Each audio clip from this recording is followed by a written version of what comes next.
Life with my Madhusudana চ্যানেলে নতুন পর্বে আপনাদের সকলকেই স্বাগত জানাচ্ছি। বন্ধুরা কেমন আছেন? আশা করি সবাই সুস্থ আছেন, ভালো আছেন। মা কালীর অশেষ কৃপা পেতে অবশ্যই কমেন্ট বক্সে লিখুন জয় মা কালী। এই পর্বে বিষয় হলো 2026 সালে 1432 বঙ্গাব্দের ফাল্গুন মাসের অমাবস্যার পূর্ণাঙ্গ সময়সূচি।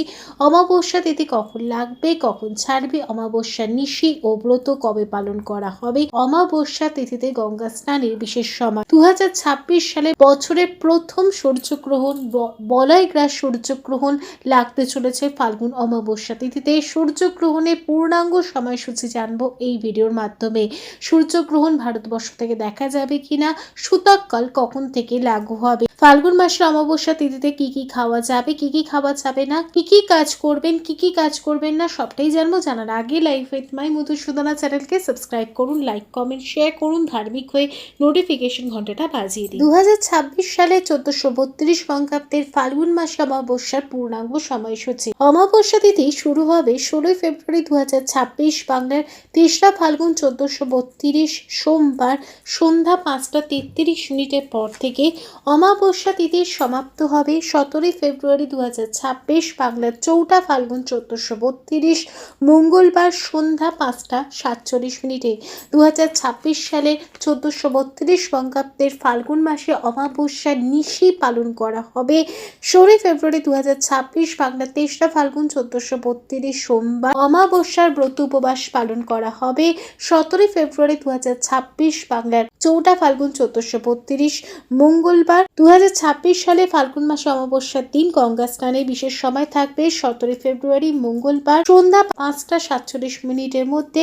মন্বন্তরা গঙ্গা স্নান, দান আদি। গো সহস্রী যোগে গঙ্গা স্নান, গঙ্গা স্নানে সহস্র গোদান তুল্য ফল সমফল, স্নান দানে সহস্র গুণ ফল লাভ। 2026 সালে 1432 বঙ্গাব্দে ফাল্গুন মাসে অমাবস্যার দিনই লাগতে চলেছে 2026 সালের বছরের প্রথম সূর্যগ্রহণ বলয়গ্রাস সূর্যগ্রহণ।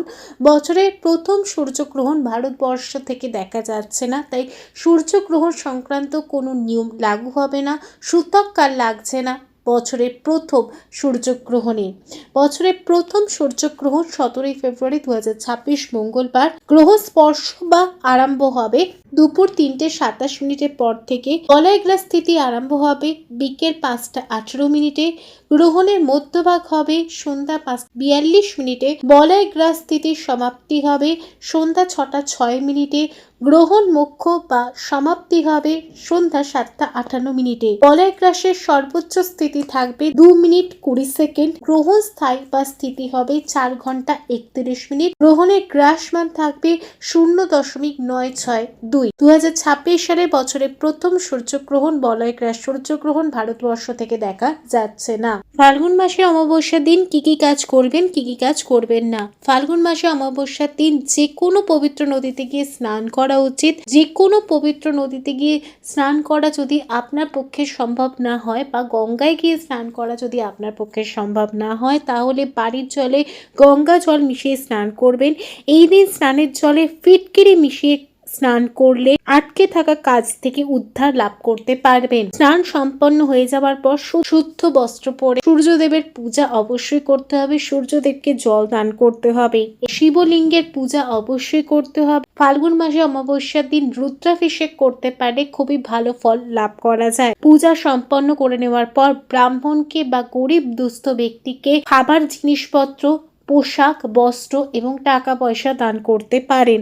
এই দিন অশ্বত্থ গাছের পূজা করতে হবে। সকালে অশ্বত্থ গাছে গোড়ায় জল ঢালতে হবে। বিকেলে অশ্বত্থ গাছের নিচে একটি প্রদীপ জ্বালাতে হবে। এমনটি করলে পিতৃদোষ ও কালসর্প দোষ থেকে মুক্তি লাভ করতে পারবে। ফাল্গুন মাসে অমাবস্যার দিন পিতৃপুরুষদের আশীর্বাদ লাভ করার জন্য এই দিন তর্পণ শ্রাদ্ধ কাজ করতে পারে। অমাবস্যার দিন কি কি কাজ করবেন না।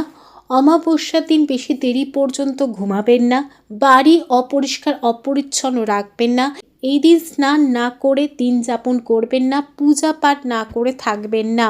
এই দিন বাড়িতে ঝগড়া অশান্তি একেবারেই করবেন না। বাড়িতে যদি কেউ আসে তাকে খালি হাতে ফিরিয়ে দেবেন না।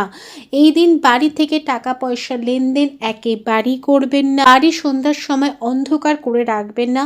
রাতের সময় নির্জন স্থানে একা যাবেন না। এই দিন চুল দাড়ি নখ একেবারেই কাটা উচিত নয়। কি কি খাওয়া যাবে কি কি খাওয়া যাবে না, ফাল্গুন মাসে অমাবস্যার দিন সম্পূর্ণ ব্রত উপবাস রাখতে পারলে ভালো। যদি আপনার পক্ষে সম্পূর্ণ ব্রত উপবাস রাখা সম্ভব না হয় তাহলে এই দিন ভাত রুটি খাবেন না, তার পরিবর্তে ময়দা, সাবু, সুজি, ডালিয়া সবকিছুই খেতে পারেন। এছাড়াও সমস্ত প্রকারের ডাল, মুসুর ডাল বাদে খেতে পারেন। এছাড়াও সয়াবিন, পনির, দুধ দিয়ে তৈরি যে কোনো জিনিসপত্র, সব প্রকারের সবজি খাওয়া যেতে পারে। এই দিন আমিষ আহার একেবারেই করা উচিত নয়।